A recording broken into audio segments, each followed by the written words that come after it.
धर्म प्रेमी बंधुओं, मेरे इस चैनल में आपका बहुत बहुत स्वागत है। आपका बहुत ही प्यार और स्नेह मुझे मिल रहा है। मैं जैन धर्म के बारे में थोड़ा थोड़ा यहाँ पर विचार बता रहा हूँ। यहाँ पर 24 प्राण का वर्णन चल रहा है और 24 प्राण में प्रथम तीर्थंकर आदिनाथ भगवान के पूर्व भवों का वर्णन चल रहा है। उसमें आगे बताते हुए कहते हैं, राजन, आपके बाबा सतबल भी चिरकाल तक राज सुख भोगने के बाद आपके पिता अतिबल के लिए राज देकर धर्म ध्यान करने लगे थे और आयु के अंत में समाधि पूर्वक मरण छोड़कर महेंद्र स्वर्ग में देव हुए थे। आपको भी ध्यान लगाकर जब हम दोनों मेरु पर्वत पर नंदन वन में खेल रहे थे, तब देव शरीरधारी आपके बाबा ने कहा था कि जैन धर्म को कभी नहीं भूलना, यही सब सुखों का कारण है। इस तरह आपके पिता अतिबल के बाबा श्रेष्ठबल भी सतबल के लिए राज्य देकर के नगन दिगंबर हो गए और कठिन तपस्या से आत्मशुद्धि कर शुक्ल ध्यान को प्राप्त कर वह परम धाम मोक्ष धाम को प्राप्त हुए थे। यह कथाएं प्राय सभी लोगों से परिचित और अनुभूति थी, इसलिए स्वयंबुद्ध मंत्री की बात पर किसी को अविश्वास नहीं हुआ। राजा के और प्रजा के स्वयंबुद्ध को खूब सत्कार किया। महासमिति आदि 3 मंत्रियों के उपदेश से जो कुछ भ्रम फैल गया था, उसे स्वयं बुद्ध के उपदेश ने दूर कर दिया था।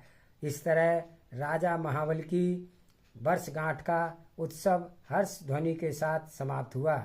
एक दिन स्वयं बुद्ध मंत्री कृत्रिम चैत्यालों की वंदना करने के लिए पर्वत पर गए थे और वहां पर समस्त चैत्यालों के दर्शन कर अपने आप को सफल भाग्य मानते हुए सोमनस वन में बैठे थे कि इतने में ही उन्हें पूर्व विदेह क्षेत्र से अंतर्गत कच्छ देश के अनिष्ट नामक नगर से आए हुए 2 मुनिराज दिखाई पड़े। उन मुनियों में एक का नाम था आदित्यमती और दूसरे का नाम अरिंजय था। स्वयं बुद्ध ने खड़े होकर दोनों मुनियों का स्वागत किया और विनय पूर्वक प्रणाम करके तत्व का स्वरूप पूछा। जब मुनिराज ने तत्व का स्वरूप कह चुके, तब मंत्री ने उनसे पूछा, हे नाथ, हमारी अलका नगरी में सब विद्याधरों की अधिपति जो महाबल नाम के राजा राज्य करता है, वह भव्य है या अभव्य?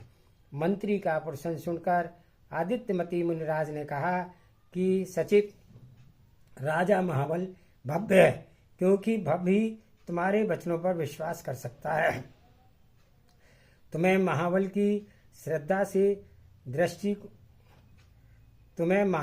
बहुत ही श्रद्धा की दृष्टि से देखता है। वह देश में भव में जम्बूद्वीप के भरत क्षेत्र में और युग के आरंभ होने पर ऋषभनाथ नाम का पहला तीर्थंकर होगा। सकल सुरेंद्र आदि की उसकी सेवा करेंगे और वह अपने दिव्य उपदेश से संसार के समस्त प्राणियों का कल्याण करेगा। वही उसके मुक्त होने का उपाय है। अब मैं महाबल के पूर्व भव का वर्णन करता हूँ। इसमें कि उनसे सुख भोगने की इच्छा और धर्म का बीज बोया था, तो सुनिए। पश्चिम विदेह में श्री गंधिल नाम का एक देश है और उस सिंहपुर नाम का एक सुंदर नगर है।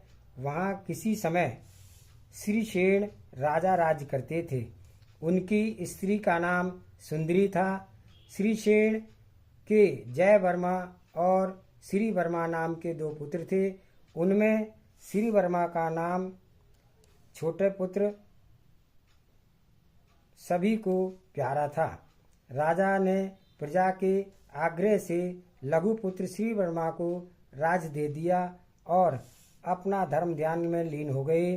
ज्येष्ठ पुत्र जय वर्मा से अपना यह अपमान सहन नहीं गया, इसलिए वह संसार से उदास होकर के उसी वन में दिगंबर मुनि हो गए और विषय भोग की विरक्त होकर के उग्र तप करने लगे। एक दिन वहाँ पर जय वर्मा मुनिराज ध्यान में आए हुए बैठे थे। वहीं से आकाश मार्ग से विहार करता हुआ विद्याधरों का एक दल राजा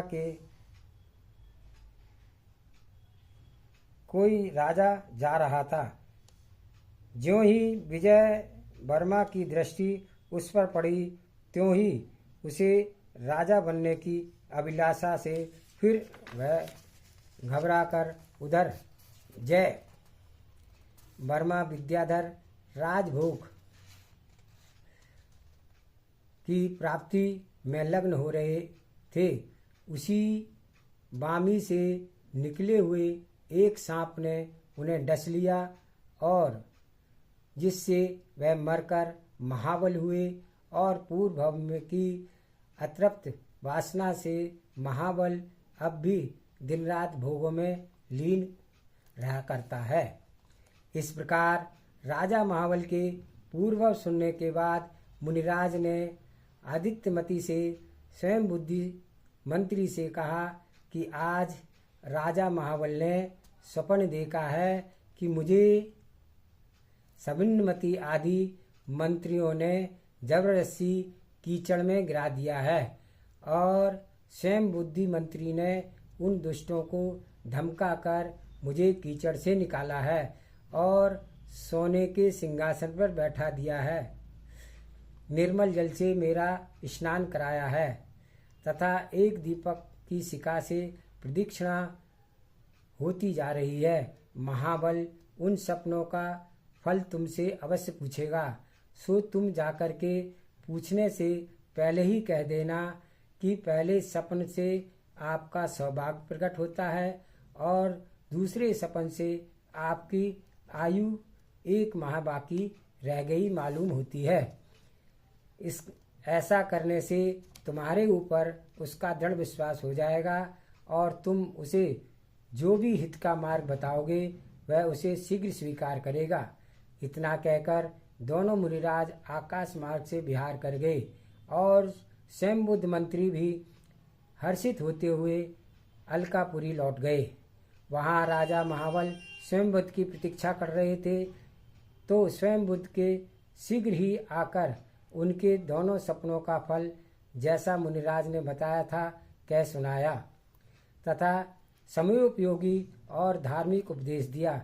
मंत्री के कहने पर महाबल को दृढ़ निश्चय हो गया कि अब उसकी आयु केवल 1 माह रह गई है, तो वह समय अष्टानिका व्रत का था। इसलिए उसने जिन मंदिर के 8 दिन तक खूब उत्सव किया और शेष 22 दिनों संन्यास धारण करके संन्यास विधि से मंत्री स्वयं बुद्धि बतलाते थे। अंत में पंच नमस्कार मंत्र का जाप करते हुए महाबल ने नश्वर शरीर का परित्याग कर ईशान स्वर्ग में श्री प्रभा विमान में देव पर्याय का अधिकारी हुआ। वहाँ उसका नाम ललितांग था और वह ललितांग देव ने अवधि ज्ञान से अपने पूर्व भव का विचार किया कि तब उसने स्वयं बुद्ध का अत्यंत उपकार माना कि उसके प्रति अपना हृदय से कृतज्ञता प्रकट की और पूर्व भव के संस्कार से उसने वहाँ पर भी जिन पूजा आदि धार्मिक कार्यों का प्रमाद नहीं किया। इस प्रकार ईशान स्वर्ग के स्वयं प्रभा, कनक लता, विद्युत लता आदि 4000 देवियों के साथ अनेक प्रकार के सुख भोगते हुए ललितांग देव का समय व्यतीत होने लगा।